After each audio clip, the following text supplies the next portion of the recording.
Hello everyone, welcome to English Now. Have you ever wondered why native speakers say, "The boy who won the match is my friend," instead of saying, "The boy won the match, he is my friend"? They speak the first sentence. It is the word who that can change your English and make your sentences sound smarter, smoother, and more natural. So today we're learning one of the most important grammar topics in English, and that is relative pronouns. After the lesson, your English sentences will never sound the same again. So let's start the video. It will be useful for school and college students and spoken English learners. Everyone is going to be benefited with this. Let's start with what are pronouns first.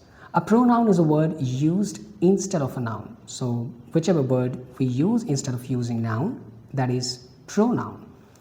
So we'll understand this with example, which can be the word. The sentence can be, Rahul is my friend. He is very helpful. These are two different sentences. Over here we have used he in place of using the noun Rahul. So that will be a pronoun. He will be pronoun over here because he has been used in place of noun Rahul. Now let's come to the main topic, which is relative pronouns. What these are? Relative pronouns connect two different sentences and give extra information about a noun. So remember, the main work of these relative pronouns are to connect two different sentences. Common relative pronouns are who, whom, whose, which, and that. About these, we'll discuss in detail later in the video. So for example, if we say two different sentences, Rahul is a boy and he won the prize. These are two different sentences. We can join them. How? By adding who. Let's understand this. For example, Rahul is the boy who won the prize. So the second sentence where the pronoun he was used in place of noun Rahul, we simply used who to add these two different ideas, these two different sentences, which is Rahul is a boy and he won the prize, to make them into one sentence. So who connects the two different ideas. This is the work of relative pronouns. In the example, we have used who. This one is used for people, for humans. We will now see forms of relative pronouns. What kind of forms of relative pronouns are? Let's understand each one. First will be who. This one, as we have discussed, is always used for people. For example, the girl who sings well is my sister. So the girl is a person, a human. So with this, who has been used. I know the man who helped you. Now we have used who, relative pronoun, with the person man, because man is a person. So who works over here as a subject and is always used for people, for persons. Next one is whom. This one is also used for people, but mainly as an object. Who was used as subject, but whom is used as an object and not like the word who. So remember, whom is used as object. For example, the boy whom you called is absent. Over here we have used whom because the boy is, over here it has been used as object. She met a teacher whom everyone respected. So we have used whom because a teacher has been used as object. But in modern English, whom is often replaced by who. So people usually say the boy who you called instead of saying the boy whom you called. So if you're using who, that's also okay. Now next one is whose. This shows possession or ownership. For example, the student whose bag was lost is crying. So there might be lots of students, but the one is crying whose bag was lost. So the bag belongs to that particular student. That's why we have used whose. I met a writer whose books are famous. So books are related to the writer. That's why we have used whose. So whose means possession or ownership. It always talks about something that belongs to someone. So books belong to the writer. Next one is which. This one is used for both animals and things. For example, this is the car which I bought. So we have used which because the car is a thing. Next is the dog which barked loudly ran away. So we're talking about the dog, which is an animal. With this we have used which. So we know that with which it is used for animals and things. So car is a thing and dog is animal. So with both of these words, the nouns, we have used which as related pronoun. Next one is that. That is always used with essential information. This one is also used for people, animal and things. For example, the man that came yesterday is my friend. So we're talking about the man. That is giving essential information, that particular man. That's why, since this is a person also, we have used that. This is the pen that I lost. It's giving essential information, that particular pen we're talking about. So with pen, which is a thing, we have used that. That is very common in spoken English, and you have to remember which is used for extra information, that is for essential information. Next one is use of related pronouns. These can be used to join different sentences. Two different sentences, if we have to join, we can use related pronouns. For example, this is the girl, she helped me. These are two different sentences. We can use them into one single sentence by saying this is the girl who helped me. We have used who to connect two different sentences. Related pronouns are also used to give extra information. So for example, the book which you gave me is interesting. So which has been used with the thing, the book. Now extra information is which you gave me. The book which you gave. There might be lots of books kept on the table, but we're talking about that particular book which you gave me. So it has become special. So the book which you gave me is interesting. It's giving extra information. We could also use that also over here. The book that you gave me is interesting. That would also be correct. Related pronouns are used to avoid repetition also. So without related pronouns, we'll have to repeat the nouns over and over again. For example, I know a man, the man lives nearby. So the noun is the man. We have to repeat this particular noun over and over again, which can be sound irritating sometimes. But with related pronouns, we can use a related pronoun and avoid the repetition of the noun. For example, I know a man who lives nearby. We have used who for the second, the man, and we have replaced it by this particular word. With this, our English sounds smoother and more natural. So related pronouns are used this way. Let's talk about omission of the related pronouns. Sometimes related pronouns are omitted as well.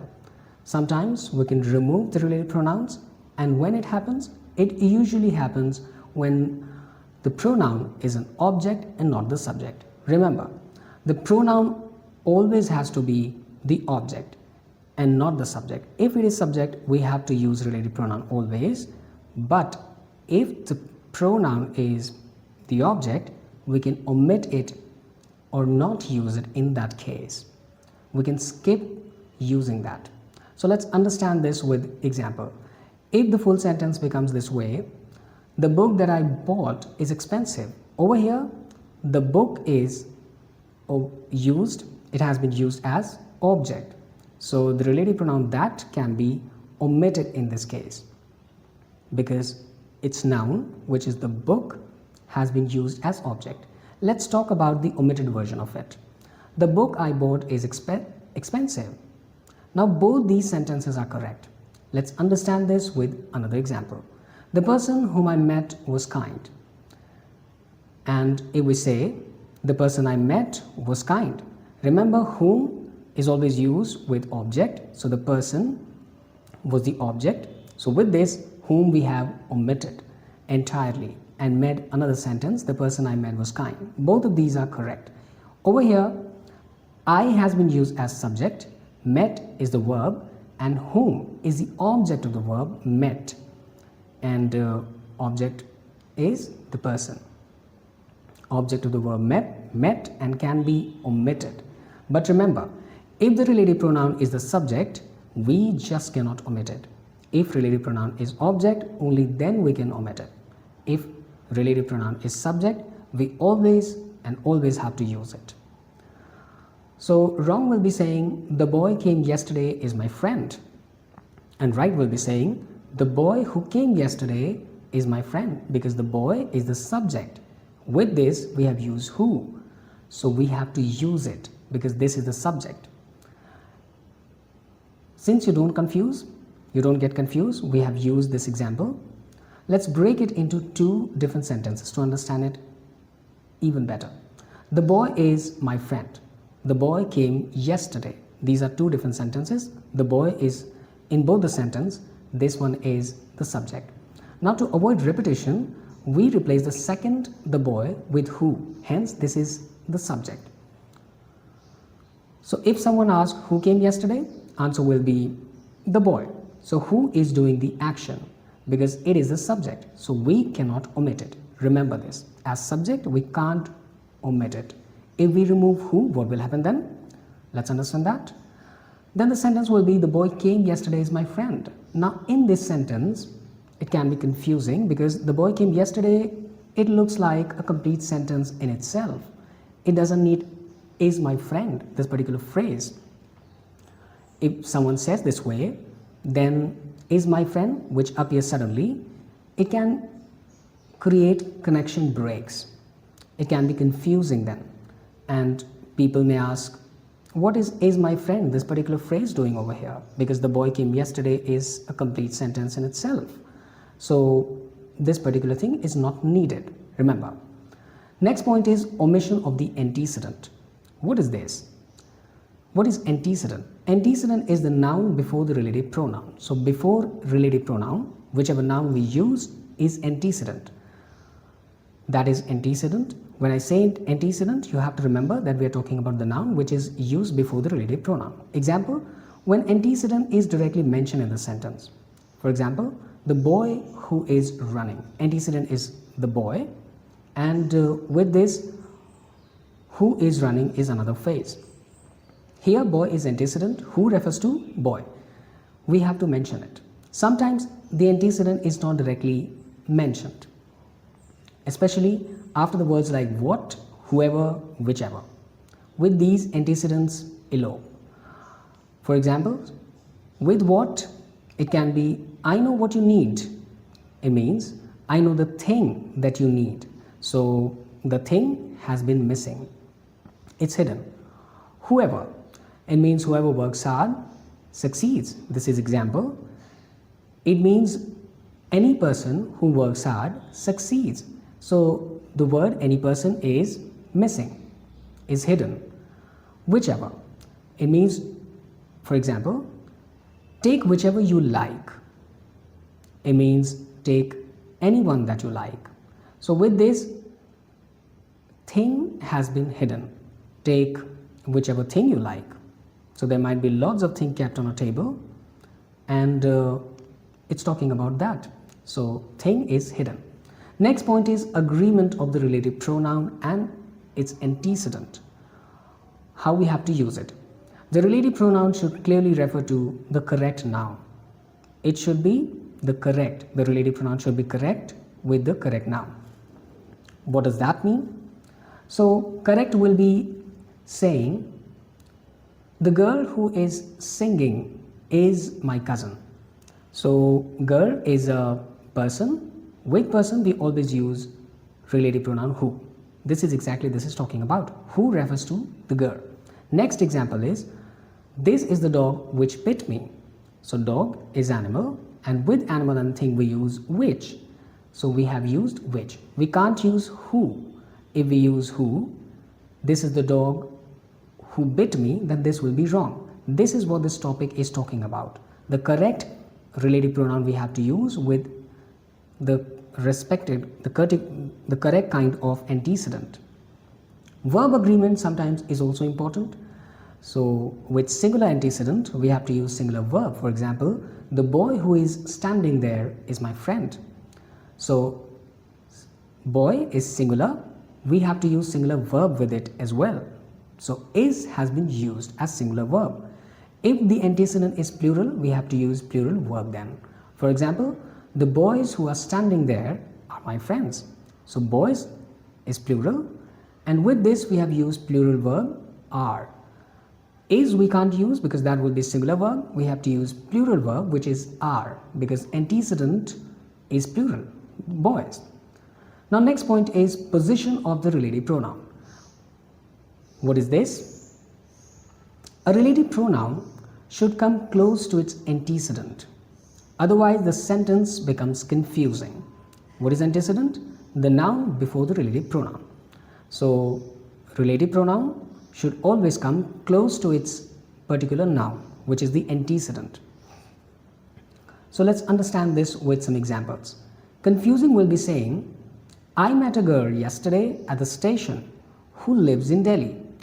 We have used who, which is far from its antecedent girl. We also know that who is used with a person, but before this, the noun is station, which is not a person. We had to use which if we talked about station. So it will be awkward because who is too far from the girl over here? Will be confused. Who is talking, relative pronoun who is talking about which noun? As against this, correct will be saying if we put who close to its particular antecedent girl, and better will be saying I met a girl who lives in Delhi yesterday at the station. So remember, girl is the antecedent, who is relative pronoun which is used for person, which is the girl over here. So relative pronoun is close to its antecedent in this sentence, and this way it will be correct. So this is talking about the position. Now 8th point talks about compound relative pronouns. What these are? These are formed by adding ever, so ever to relative pronouns who, which, what, and make them whoever, whichever, whatever, and whatsoever. So this is why they are known as compound relative pronouns, because two different relative pronouns are added and made as one, a new relative pronoun. Whoever, whichever, whatever, and whatsoever. We'll understand each of these compound relative pronouns one by one. First one is whoever. It means any person. For example, whoever calls me, tell them I'm busy. It means any person who calls me, tell them that I'm busy. So whoever means this. Next one is whichever. It means anything or choice among the options. For example, choose whichever you prefer. It means choose anything or anything of your choice that you prefer, that you like. So there might be lots of things kept in the market. On a basket, there might be lots of fruits. So anyone can ask you, choose whichever you prefer. It means choose anything that you prefer, that you like taking. Next one is whatever. It means anything that. For example, eat whatever you want. It simply means eat anything that you want to eat. Whatever, anything. This is a very common word. You might have heard people saying this frequently. Alright, so these were the topics that we discussed today. Relative pronouns may look small, but they play a big role in connecting ideas smoothly and making your English more natural. So keep practicing. See you in the next video. Till then, keep learning and keep growing. And remember, thank you for watching the video. We'll meet again. Thank you.